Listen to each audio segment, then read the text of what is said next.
Moshe Rabbeinu comes in and he sees what's going on over here about the korbanot. Who's eating the korbanot? Who's going to eat? Because we had brought shelamim, and we also brought musaf of Rosh Chodesh. That was a goat.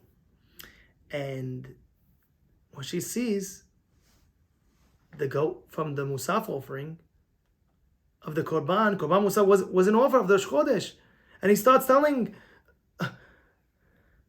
Elazar Tamar, how come you didn't eat it? And he's frantic, like, what's going on? You have to eat it. And Aaron steps in. Is it Moshe's thing? Maybe it's pasul. Did it become pasul? Aaron says, no. Aaron tells Moshe, no, it didn't become pasul. So then he tells him, so how come they're not eating it? What's going on? I don't understand what happened. And now, Elazar Tamar don't say anything.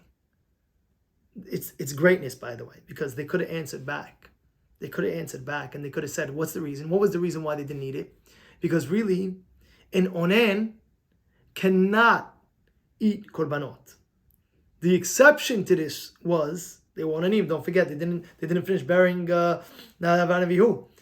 The exception to the rule was they could eat the shelamim because that was designated specifically for the inauguration of the Mishkan. So for that honor, for that kavod, one time event, they were able to eat it.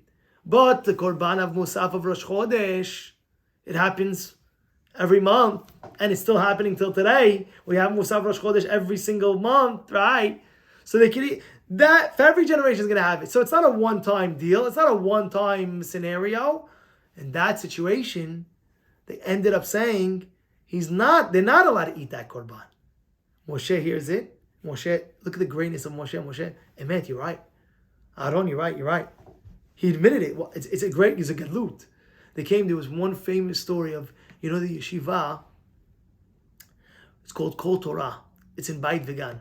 I used to learn there every night Seder. I used to go on Kol Torah. I used to learn there. Amazing place. If anybody ever went, Beit Vegan, go check it out. It's a huge Beit Midrash. And at the time, they were looking for a Rosh Yeshiva that will be the Rosh Yeshiva of one of the biggest yeshivot out there. It's called Kol Torah. So who'd they pick?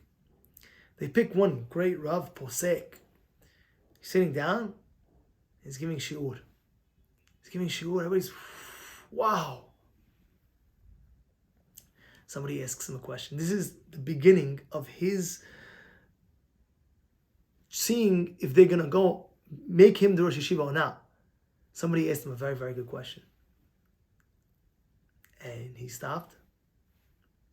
He says, I don't know. Shiur was done. Everything passed.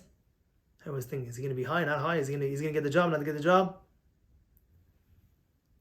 And he got the job. Who was this Rosh Yeshiva? His name's the Hagaon Arav Rav Shlomo Zalman Auerbach. Everybody knows who he is. And at the time when they asked him, he says, how'd you say, I don't know the answer? He said, I'll tell you the truth, I had many answers in my head. I could have answered this, and I could have answered that, I couldn't answer this, I couldn't answer that. I could have answered whatever I could have answered. I could have. But I didn't feel it was 100%, so I admitted, I don't know. Right now, I don't know. It's not 100%, I don't know. The fact that he was admitting it, that I don't know, in front of such a big kahal, such a big midrash, they said, that's why we hired you. This humility. Look at Moshe Rabbeinu's humility. Aaron, you're right. Okay, you're right. It's Rosh Chodesh. You're right. The other ones were one time. They were allowed to eat this. They weren't allowed. That was the greatness of Moshe Rabbeinu. But listen to the greatness of Elazar Tamar. They knew the answer. And they could have answered it to Moshe Rabbeinu. But out of their great humility as well, and the great reverence that they have for Moshe Rabbeinu, and in front of their father, they didn't want to speak at all. If the father's right there, how can you say? You see the kibud avayim that they had. You see the kibud rab, the kibud of the rabbi, what they had for Moshe Rabbeinu. This is a great lesson that we have. We have two lessons over here. One about Moshe Rabbeinu. I admit it. You're right. That's it. You're right. I admit, Aaron, you're right.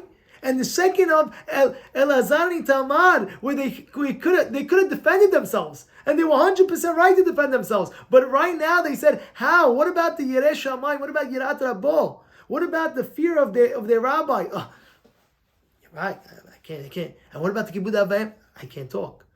Wow, this is the greatness. And Aaron got involved and everything worked out. See the greatness of Moshe and you see the greatness of Elazar Nitamar.